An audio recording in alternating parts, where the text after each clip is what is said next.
ವೀಕ್ಷಕರೇ, ನಮ್ಮ ಕರ್ನಾಟಕ ಸುದ್ದಿಗೆ ಸ್ವಾಗತ. ನಾನು ಸವಿತಾ ದೊಡ್ಡಯ್ಯ. ತುಮಕೂರಿನ ಈ ವಾರ್ಡ್ನ ರಸ್ತೆಯಲ್ಲಿ ಗುಂಡಿಗಳದ್ದೇ ಕಾರುಬಾರು. ಎಷ್ಟು ಬಾರಿ ಪಾಲಿಕೆಗೆ ದೂರು ನೀಡಿದ್ರೂ ಡೋಂಟ್ ಕೇರ್ ಅಂದ್ರು ಅಧಿಕಾರಿಗಳು. ಬೇಸತ್ತ ಸಾರ್ವಜನಿಕರು ರಸ್ತೆಯಲ್ಲಿ ಹೋಗುತ್ತಿದ್ದ ಟ್ರ್ಯಾಕ್ಟರ್ ನಿಲ್ಲಿಸಿ ಟ್ರ್ಯಾಕ್ಟರ್ನಲ್ಲಿದ್ದ ಇಟ್ಟಿಗೆ ಮಣ್ಣಿನಿಂದ ಗುಂಡಿ ಮುಚ್ಚಿಸಿದ್ದಾರೆ. ಹೌದು ವೀಕ್ಷಕರೇ, ತುಮಕೂರಿನ 32ನೇ ವಾರ್ಡ್ ಉಪ್ಪಾರಹಳ್ಳಿಯ ರಸ್ತೆ ಗತಿ ನೋಡಿ. ರಸ್ತೆಯುದ್ದಕ್ಕೂ ಗುಂಡಿ ಬಿದ್ದಿದ್ದರೂ ಅಧಿಕಾರಿಗಳು ಕ್ಯಾರೆ ಅನ್ನೋಲ್ಲ. ಈ ಗುಂಡಿಯಿಂದಾಗಿ ವಾಹನ ಸವಾರರು ಕಿರಿಕಿರಿ ಅನುಭವಿಸಿದ್ರು. ಅಲ್ಲಿನ ಬೀದಿ ಬದಿ ವ್ಯಾಪಾರಿಗಳು, ಅಂಗಡಿಯವರು ಪಾಲಿಕೆಗೆ ಹಲವು ಬಾರಿ ಗುಂಡಿ ಮುಚ್ಚಿಸುವಂತೆ ಮನವಿ ಮಾಡಿದ್ರು. ಅಧಿಕಾರಿಗಳು ನಿರ್ಲಕ್ಷಿಸಿದ್ರು. ರಸ್ತೆ ಬದಿಯಲ್ಲಿ ಬಸ್, ಕಾರು, ಸಾರ್ವಜನಿಕರು, ಮಕ್ಕಳು ಓಡಾಡುವ ಜಾಗವಾದ್ದರಿಂದ ಅಲ್ಲೇ ಇರುವ ಅಂಗಡಿಯವರು ಇಂದು ಬೇಸತ್ತು ಹೋಗಿ ರಸ್ತೆಯಲ್ಲಿ ಬರುತ್ತಿದ್ದ ವಾಹನವನ್ನ ನಿಲ್ಲಿಸಿ ಕಟ್ಟಡ ಹೊಡೆದ ಇಟ್ಟಿಗೆ ಮಣ್ಣನ್ನ ಆ ಗುಂಡಿಗೆ ಸುರಿಸಿ ಗುಂಡಿ ಮುಚ್ಚಿಸಿದ್ದಾರೆ. ನೋಡಿದ್ರಲ್ಲ ವೀಕ್ಷಕರೇ, ವೃದ್ಧರು, ಮಕ್ಕಳು, ಸಾರ್ವಜನಿಕರು ಅಲ್ಲದೆ ತೀವ್ರ ವಾಹನ ಸಂಚಾರವಿರುವ ಈ ರಸ್ತೆ ದುರಸ್ತಿ ಮಾಡದೆ ಪಾಲಿಕೆ ಅಧಿಕಾರಿಗಳು ನಿರ್ಲಕ್ಷಿಸಿದ್ದು ಎಷ್ಟು ಸರಿ? ಇನ್ನಾದ್ರೂ ಪಾಲಿಕೆ ಸಿಬ್ಬಂದಿ, ಅಧಿಕಾರಿಗಳು ಎಚ್ಚೆತ್ತುಕೊಳ್ಳುವಂತೆ ಆಗ್ಲಿ.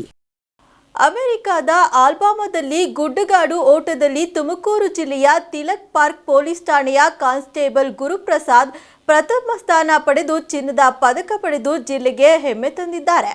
ತುಮಕೂರು ಜಿಲ್ಲಾ ಪೊಲೀಸ್ ಇಲಾಖೆಯ ಹೆಮ್ಮೆಯ ಕ್ರೀಡಾಪಟು ಶ್ರೀ ಗುರುಪ್ರಸಾದ್ ಅವರು ಅಮೆರಿಕದ ಆಲ್ಬಾಮಾದಲ್ಲಿ ನಡೆದ 21ನೇ world police and fire game 2025 ಕ್ರೀಡಾಕೂಟದಲ್ಲಿ ಭಾರತ ಪೊಲೀಸ್ ತಂಡವನ್ನ ಪ್ರತಿನಿಧಿಸಿ 10 ಕಿಲೋಮೀಟರ್ ಕ್ರಾಸ್ ಕಂಟ್ರಿ ಮತ್ತು 5 ಕಿಲೋಮೀಟರ್ ರೇಸ್ನಲ್ಲಿ ಚಿನ್ನದ ಪದಕ ಹಾಗೂ 800 ಮೀಟರ್ ಓಟದಲ್ಲಿ ಕಂಚಿನ ಪದಕ ಪಡೆದು ಭಾರತೀಯ ಪೊಲೀಸ್, ಕರ್ನಾಟಕ ಪೊಲೀಸ್ ಮತ್ತು ತುಮಕೂರು ಜಿಲ್ಲಾ ಪೊಲೀಸ್ಗೆ ಕೀರ್ತಿ ತಂದಿರುವ ಶ್ರೀ ಗುರುಪ್ರಸಾದ್ ಅವರಿಗೆ ಜಿಲ್ಲಾ ಪೊಲೀಸ್ ಅಧೀಕ್ಷಕರಾದ ಅಶೋಕ್ ಕೆವಿ ಅವರು ಅಭಿನಂದನೆ ಸಲ್ಲಿಸಿದ್ದಾರೆ. ಶಿರಾ ಚಕ್ಕಾವರ ಮಾರ್ಗದಲ್ಲಿ ಅಪರಿಚಿತ ವಾಹನವೊಂದು ಡಿಕ್ಕಿ ಹೊಡೆದ ಪರಿಣಾಮ ಜಿಂಕೆಯೊಂದು ಸ್ಥಳದಲ್ಲೇ ಸಾವನ್ನಪ್ಪಿರುವ ಘಟನೆ ಶಿರಾ ತಾಲೂಕಿನ ಗಜಮಾರನಹಳ್ಳಿ ಸಮೀಪ ಸಂಭವಿಸಿದೆ. ಮೃತ ಜಿಂಕೆ ತಲೆಯ ಭಾಗಕ್ಕೆ ತೀವ್ರತರವಾದ ಪೆಟ್ಟಾದ ಕಾರಣ ಜಿಂಕೆ ಹಸುನೀಗಿದೆ.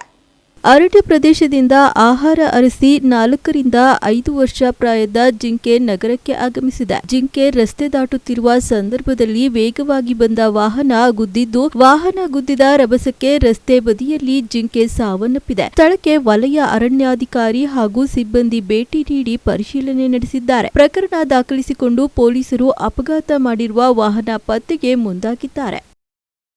ಪಕ್ಷದಲ್ಲಿ ಯಾರೇ ಶಿಸ್ತು ಉಲ್ಲಂಘಿಸಿದ್ರೂ ನೋಟಿಸ್ ಕೊಡ್ತೀನಿ ಎಂದು ಡಿಸಿಎಂ ಡಿಕೆ ಶಿವಕುಮಾರ್ ಶಾಸಕರಿಗೆ ಎಚ್ಚರಿಕೆ ನೀಡಿದ್ದಾರೆ.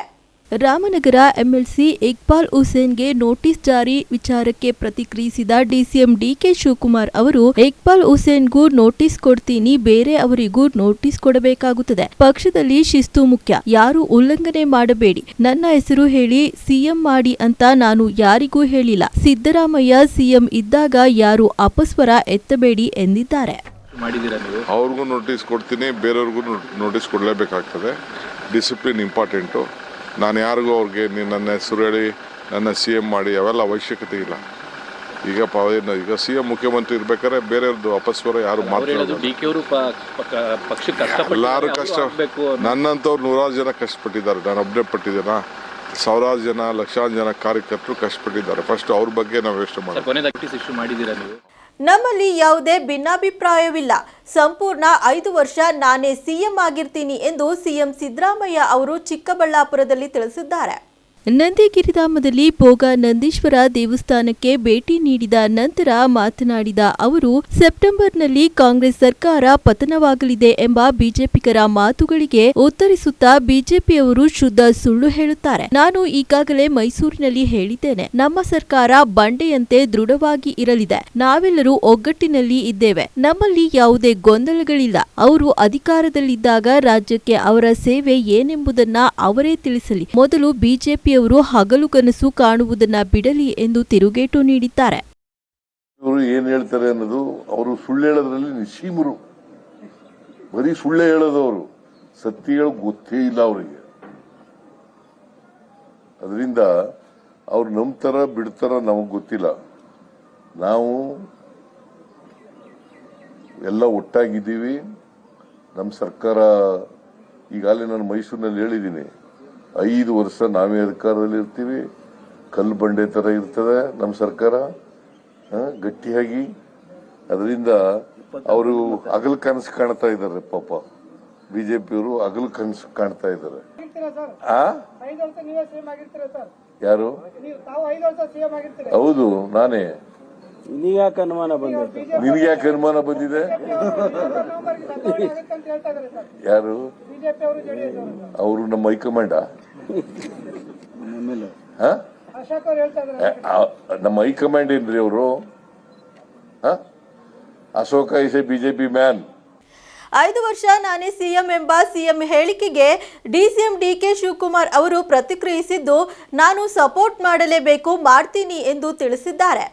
ಚಿಕ್ಕಬಳ್ಳಾಪುರದ ನಂದಿ ಗಿರಿಧಾಮದಲ್ಲಿ ಮಾತನಾಡಿದ ಅವರು, ನಾನು ಸಿಎಂ ಅವರಿಗೆ ಸಪೋರ್ಟ್ ಮಾಡಲೇಬೇಕು, ಮಾಡ್ತೀನಿ. ನನಗೆ ಬೇರೆ ಯಾವ ಆಯ್ಕೆ ಇದೆ ಹೇಳಿ? ನಾನು ಸಿಎಂ ಬೆನ್ನಿಗೆ ನಿಂತು ಸಹಕಾರ ಕೊಡ್ತೀನಿ. ಹೈಕಮಾಂಡ್ ತೀರ್ಮಾನಕ್ಕೆ ನಾನು ಬದ್ಧ ಎಂದು ಡಿಸಿಎಂ ಡಿಕೆ ಶಿವಕುಮಾರ್ ತಿಳಿಸಿದ್ದಾರೆ.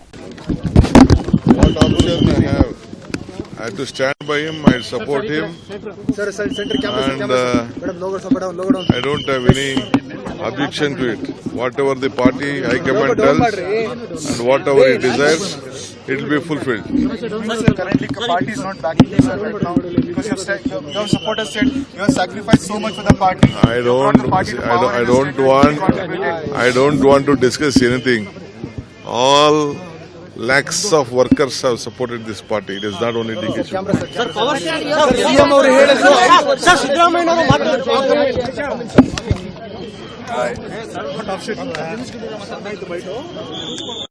ಎಷ್ಟಿತ್ತು ಈ ಹೊತ್ತಿನ ಸುದ್ದಿ ಮತ್ತು ಮನೋರಂಜನೆಗಾಗಿ ನೋಡ್ತಾ ಇರಿ ನಮ್ಮ ಕರ್ನಾಟಕ ಟಿವಿ. ಇದು ಕನ್ನಡಿಗರ ಭರವಸೆ.